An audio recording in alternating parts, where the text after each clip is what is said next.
Magandang araw, may gagawin tayong ayan, Fujidensa chiller type refrigerator. Ang niya, yung forma niya, yan. Ito yung loob. Nandiyan yung pan niya. Yan, yung mga lagayan ng mga ititinda. Ang naging sira nito, hindi na siya lumalamig. Itong parting to, may konting yelo na lang, pero sa lahat niyan, wala na halos. Kaya yung linalagay nila dito sa chiller na to, hindi na lumalamig, kaya pinatingnan na kasi halos hindi na gumagana. Pero may power to, gumagana yung pan. Yun lang ang problema, ayaw niya magbuo ng yelo. Yan ang hanapin natin sira. Ito yung likod niya, ang nakalagay sa kanyang ampere, 0.8, tapos ang niya, refrigerant amount 134A, yan, 134A. Ito yung yung diagram ng motor. Bale, ito yung yung pinakamotor niya. Ang gagawin natin, pagaganahin natin, titingnan natin kung ma-under siya, titingnan din natin yung ampere. Ay, lalagay natin yung yung clammeter. Bali na sa lang siya. 20A, ibig sabihin 20 ampere. Yan, diyan sa nakalagay. Ayan. Natin sa isang linya ng ng compressor.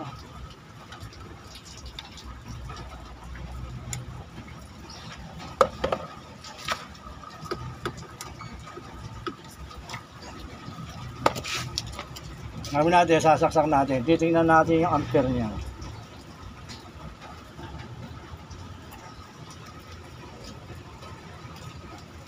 Ayun.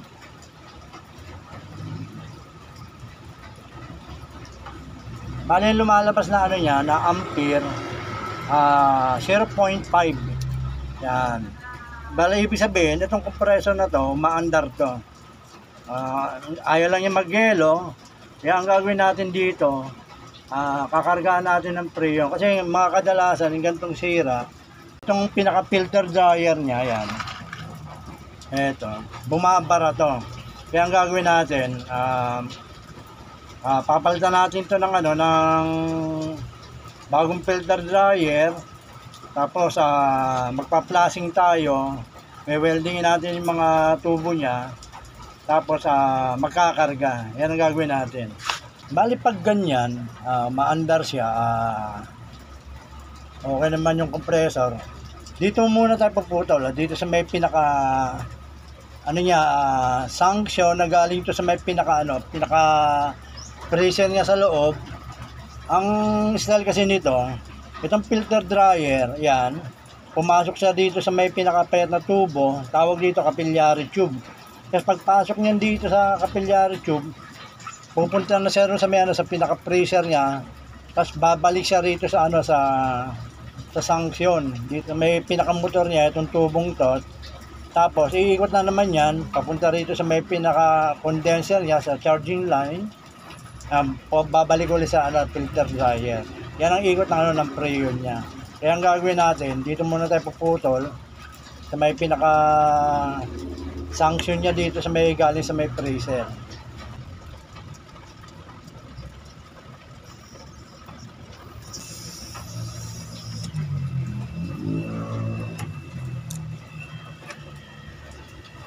Yan, pinutol ko na. Ang gagawin natin ngayon, ipa-flashing natin to para yung pinaka-moisture sa freezer lumabas. Ayun o.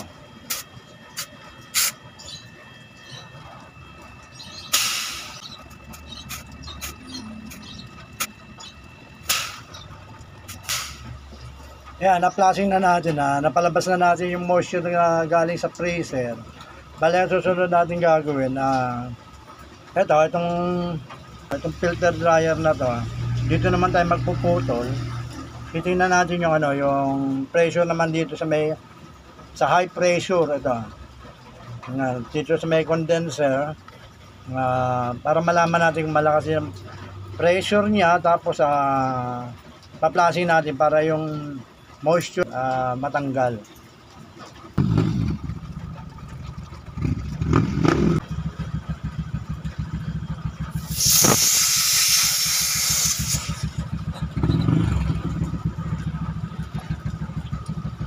Itong namang ano to, itong high pressure na to, ipa-flushing din natin para at least matanggal din yung moisture dito, yung mga langis sa may pinakatubo niya sa condenser.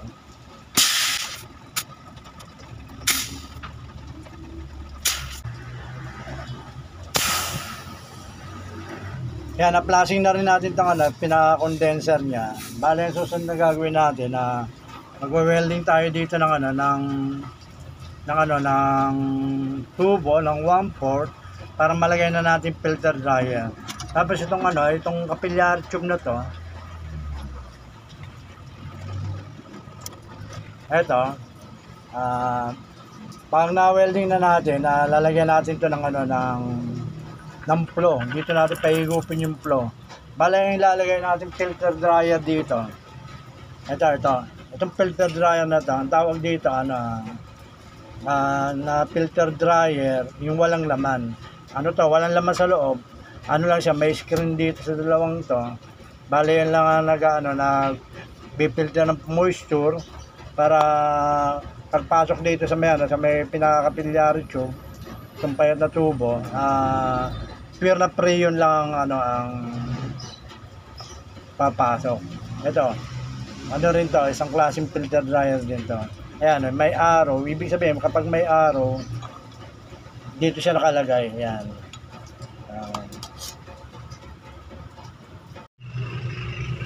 Bale, ang gagawin natin ngayon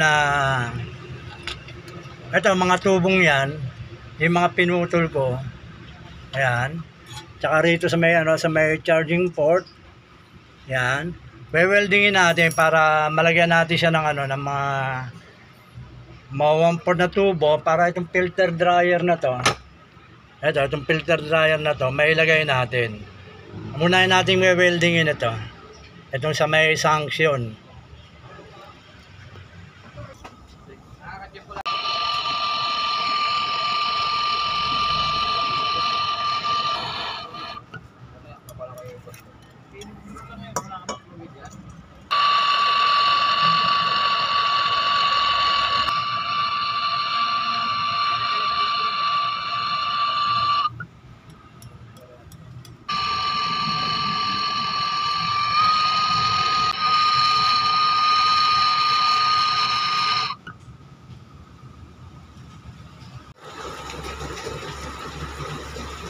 Ayan, na-welding na natin itong yung mga tubo niya. Itong mga copper tube na to, 1/4 yan. Ayan, na-welding na natin. Saka ito, ang gagawin natin ngayon ilalagay natin dito yung mga nut niya, yung 1/4 dito, saka dyan. Ito yung niya, filter dryer. Ito yung mga 1/4 niya. Ito, ayan. Itong tatlong to, ilalagay natin dito yan. Ayan, dyan. Tapos dito.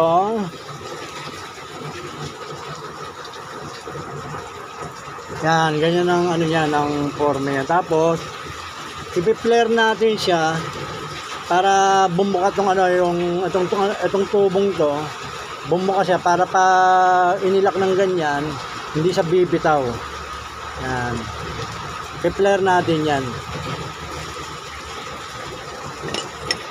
Ito yung flaring tools. Hanapin natin ng 1/4. Ito yung 1/4. Dito natin siya pabubukayin yan dito.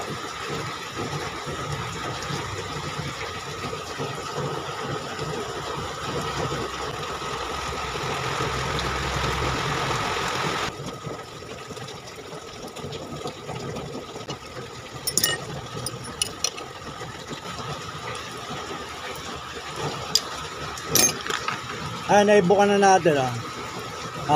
Forma niyan, ayan, nakaganyan siya rito. Para hindi dumiretso ulit itong lumabas. Ayan, may harang siya. Ayan. Ito rin, ganun gagawin natin. Tsaka rito, ayan.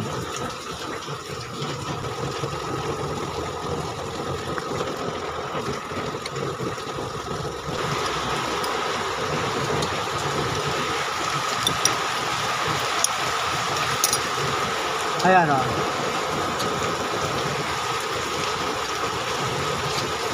Bale, ito pang isang to.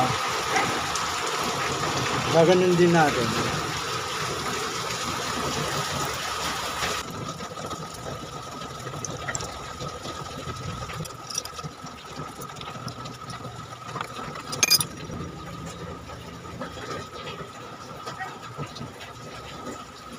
Yan, nalagyan na natin lahat ng ano, ng 1/4 na nut.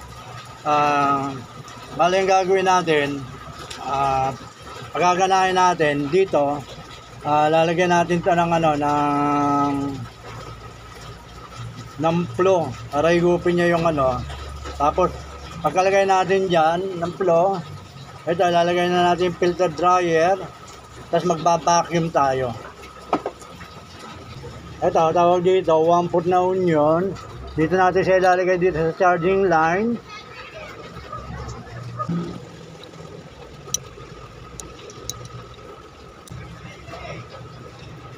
Ayan. Tapos dito lalagyan na natin yung filter dryer. Ito yung filter dryer. Yung arrow niya, dito sa may payat na tubo. Ayan.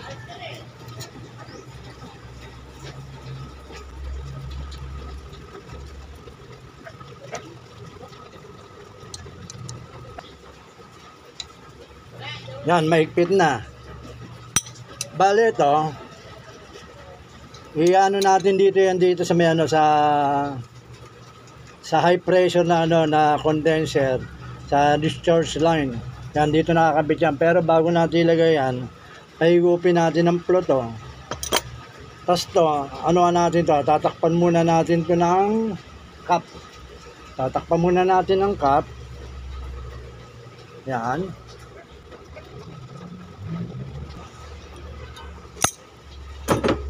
Ayan, bali ang gagawin natin, paandarin na natin. Ito yung kilometer, naka 20 ampere siya. Ilalagay natin sa isang linya ng ano, ng kuryente. Yan. Nasasaksak natin. Yun yung ampere.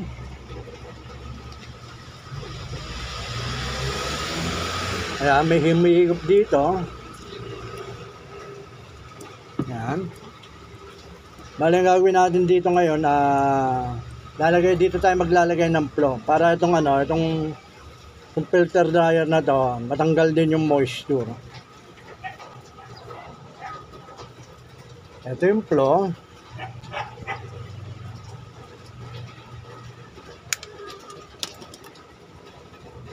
Paigupin natin.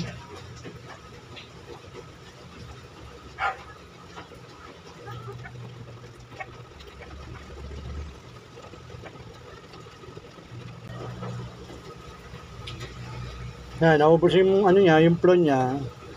Bali gagawin natin to, tatakpan muna natin to.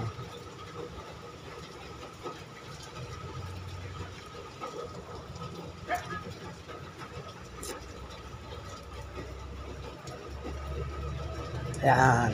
Ayan muna natin siya umigop ng mga ilang minuto para yung ano, yung flow pumunta rito sa pinaka payat na tubo, tawag niyang capillary tube, para yung dating moisture nito ng tubong to mawala, matanggal, para pag nilagyan na ng preyon, dire-diretso lang yung ano, yung dating. Tapos ang gagawin natin,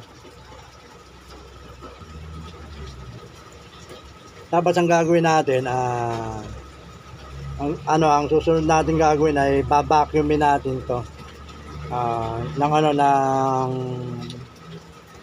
15 minutes para lahat ng moisture, lahat ng tubo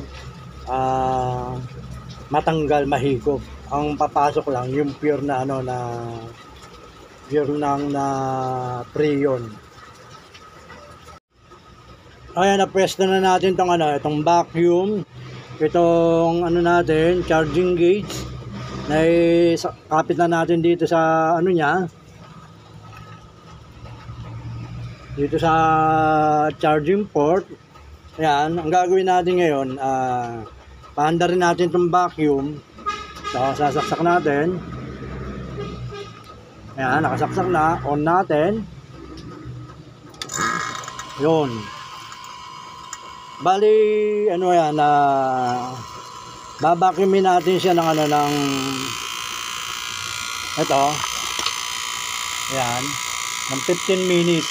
Paabutin natin to ng ano, ng -30. Para ano, malaman natin naman kung may butas siya. Ayan, yan ang gagawin natin. Ano natin siya ng 15 minutes.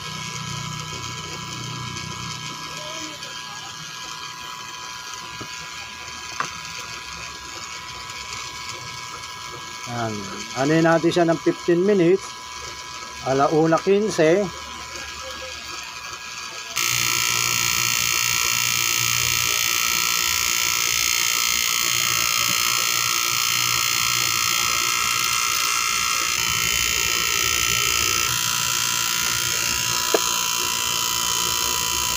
Ayan, nasa 1:30 na. Ang gagawin natin, isasara na natin itong vacuum. Ito na, yung pinaka-gauge niya, ito. Sasara din natin ito. So, sasara ko na to.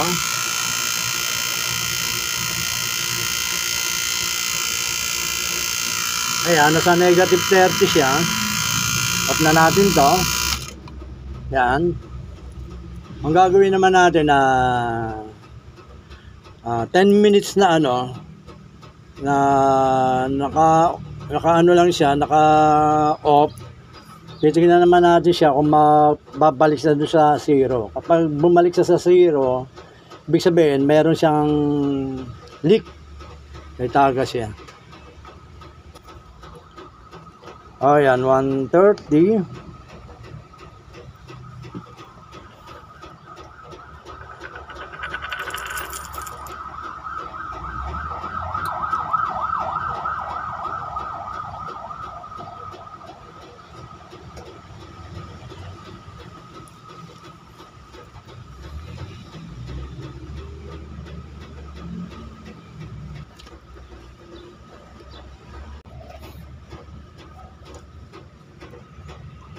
Oh, yan, nasa ano na siya, nasa 1:40 yung oras. Tapos nung ano, itong gauge, ayun, nasa negative pa rin siya. Hindi siya pumunta ng 0, hindi sa 0. Ibig sabihin wala siyang leak. Kaya ang gagawin natin, tatanggalin na natin itong ano, itong vacuum na to. Ang ipapalit na natin dito sa kulay yelong to, yung ano, yung Freon, yung tangke ng Freon na 134A. Yung ano kasi nito, itong rep na to, itong pressure na to, ang Freon niya 134A, kaya yung gagamitin natin. Ito, yung tangkin to, ang laman nito, ano, 134A. Ito ang gagamitin natin. Ito ang ilalagay natin dito sa kulay yellow na hose.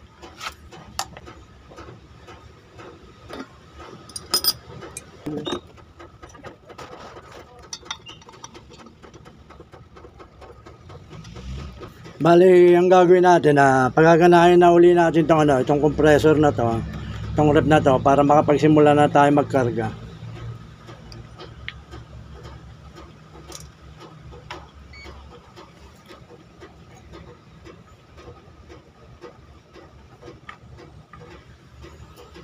Ayun.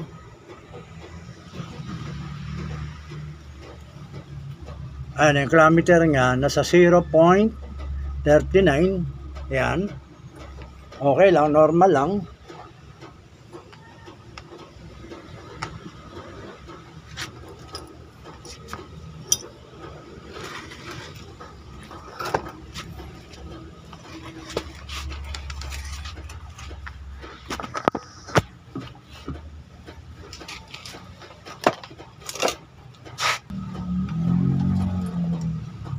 Papasingaw muna tayong konti ng ano, ng Freon para ano siya, pure na Freon 134A ang ano. Dito na tayo magpapasingaw. Ayun.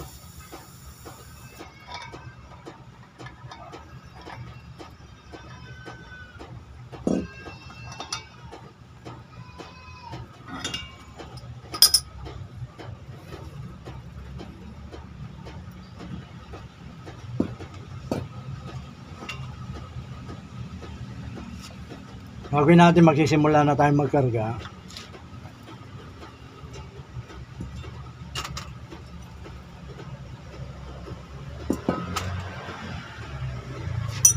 Yan.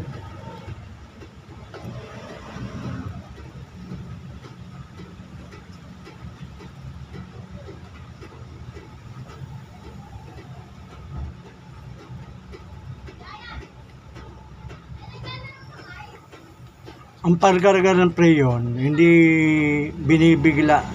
Magdadaan-daan ka lang para at least yung mag-cycle siya dito sa mga tubo.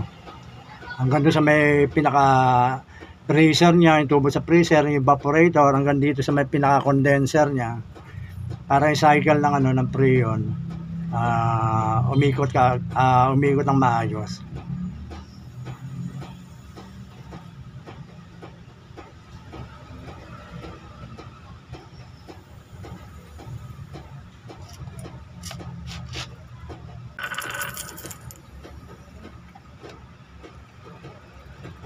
Ay, nasa siya, nasa 0. Wala na siya sa negative. Kapag ganyang hinto muna natin yung yung pagkarga. Kaya natin mag-cycle yung yung preyon niya sa loob. At itong mga winelding natin. Yan. Lalagyan natin ng bulayan para malaman natin kung merong siyang leak, kung may tagas. Ito, dito muna tayo sa filter dryer.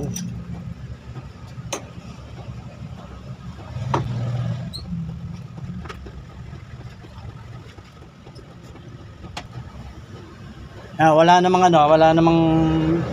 bumubula sa may filter dryer. Ibig sabihin na maganda yung pagkakakapit ng ng thread ng mga nut niya.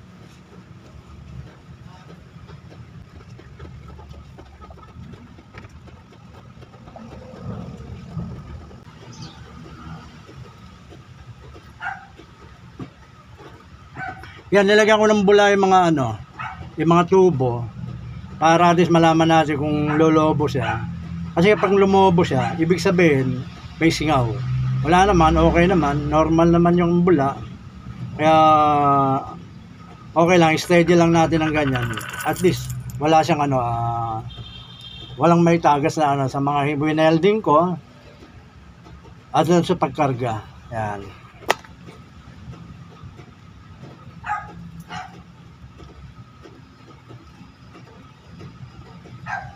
Ayan, ang gagawin natin, kakarga na uli natin.